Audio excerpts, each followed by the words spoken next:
Hi, katzcradul here. It's been a little bit of a stressful weekend. We attended a funeral yesterday that we didn't expect to have to attend, and the circumstances were very sad. This morning we got up and drove to church, which is an hour away from us, worshiped there, and then drove an hour home, and I felt pretty much deserving of an afternoon nap and intended to come right in and get to that because I'm just feeling a little bit tired, and made the mistake of thinking I probably ought to check Drudge before I go lay down because I've kind of been out of touch the last few days and just kind of want to see what's going on in the world. So I pulled up drudge.com, and I'm so sorry I did because I may not even be able to get to sleep now. This is the first thing I read. It was posted in the New York Times. It says 1:24 p.m. February 24th, and the headline reads, Bloomberg's ban prohibits 2-liter soda with your pizza and some nightclub mixers. And then if you scroll down the page a little bit, it's got this goofy Photoshop job with Bloomberg's head tacked on a Mary Poppins body. And I'm going to read you parts of what this says because you're just not going to believe it. I'm so fired up I can hardly talk. I can hardly get the words out.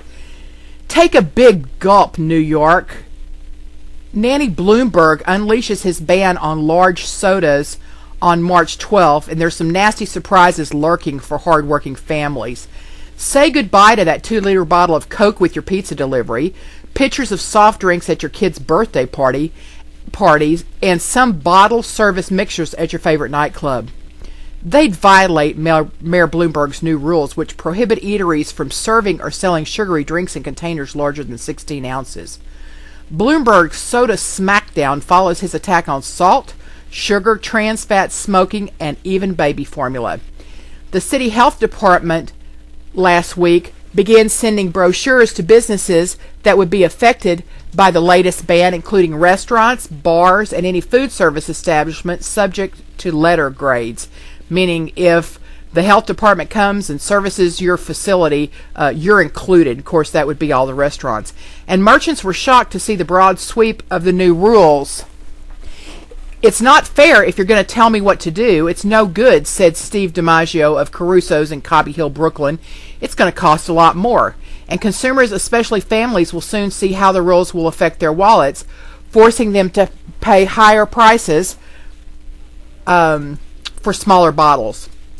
Typically, a pizzeria charges $3 for a 2-liter bottle of Coke, but under the ban, customers would have to buy 6 12-ounce cans at a total of $7.50 to get an equivalent amount of soda. I really feel bad for the customers, one store owner said. Domino's on 1st Avenue and 74th Street on the Upper East Side is doing away with its most popular drink sizes, the 20-ounce and 2-liter bottles. We're getting in 16-ounce bottles, and that's all we're going to sell, a worker said. He said the smaller bottles will generate more revenue for the restaurants, but cost consumers more. It'll also trash more plastic into the environment. A delivery man said he brought countless 2-liter bottles of soda to customers over his 19 years at a restaurant. The ban, he said, doesn't make sense. And industry group officials agree. It's ludicrous, says Robert Bookman, a lawyer for the New York City Hospitality Alliance. It's a sealed bottle of soda you can buy in any supermarket. Why can't they deliver what you can get in the supermarket? Families will get pinched at kid-friendly places, which will have to chuck their plastic pitchers because most hold 60 ounces, even though such containers are clearly intended for more than one person. Changes will be made to the Frames bowling alley in Times Square, where 26-ounce pitchers are served at kids' parties, said manager Kamel. We're going to have to get creative, he said, noting drinks with 100% juice are exempt from the ban. We're figuring out a way to have freshly squeezed juice for the birthday parties. We might have to raise the price about $1 or so. Another barbecue place will retire its 60-ounce pitchers and 20-ounce glasses. We have to buy all new glasses, the manager said. We're in the process of doing that. Now, if you're going to go out drinking at any of the nightclubs, I'm not really familiar with this, so bear with me here. I guess you can buy bottles of liquor, and then you can buy separate bottles of mixers so that you can just have it at the table and mix your own drinks. It probably saves you money instead of buying drink for drink.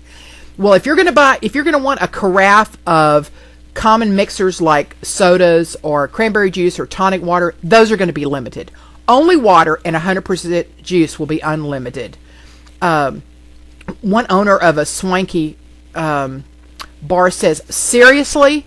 It's not like one person's going to be drinking that whole carafe. It's silly, she says. The rules are hard to unravel.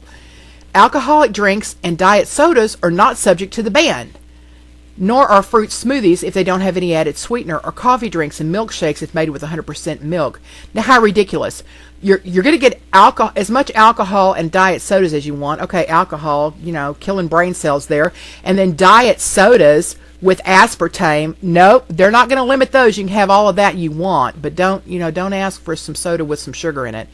But what about drinks with small amounts of added sugar? Vendors must determine if the beverages have more than 3.125 calories per ounce. Oh, here we are. Can't you see the vendors out there trying to calculate and figure out how many calories per ounce? Absolutely ludicrous. It says, but they should double check their math. Violations will cost $200 each. I am telling you, I'm not one to put up a rant video, but this has me fired up. And you'll notice on the title, I said Fuhrer Bloomberg. What is wrong with the people of New York City? What are they thinking? When are they going to say no to this guy? What's going to come next? Paladin Prepper and I were talking about it. What's your thoughts on it? My thoughts are this. This is Paladin Prepper to the people of New York City. You will recall that when Adolf Hitler came to power in Germany, he didn't come to power all at once.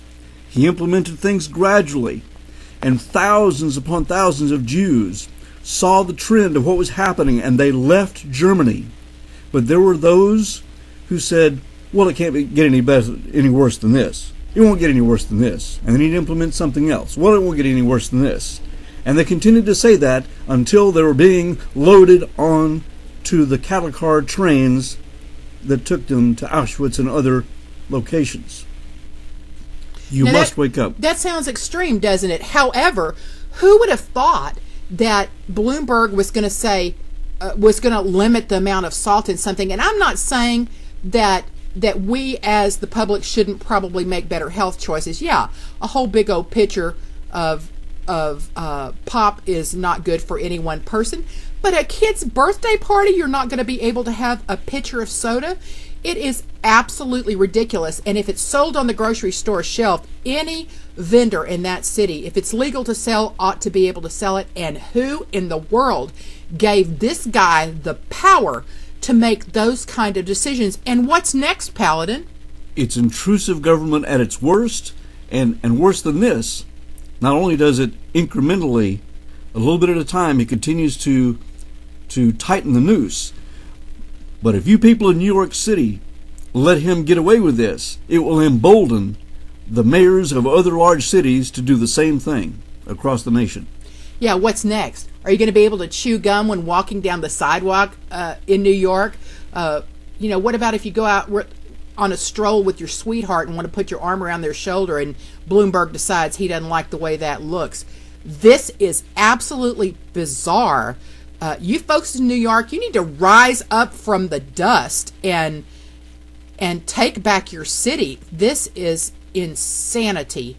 And I'm telling you, what I would like to see most of all is people, just a mass exodus out of New York City. Absolutely. Wouldn't that be awesome? Absolutely. Say, we're not going to stand for this, and if we can't get rid of him, we're leaving. That's right. And you'd be safer out of the city anyway. Yeah, absolutely. Anyway, I'll post the link to this article. I think it's just crazy. Anyway, go check it out. Fuhrer Bloomberg on the loose. You better rein him in. Until next time, this is Katzcradul and Paladin Prepper.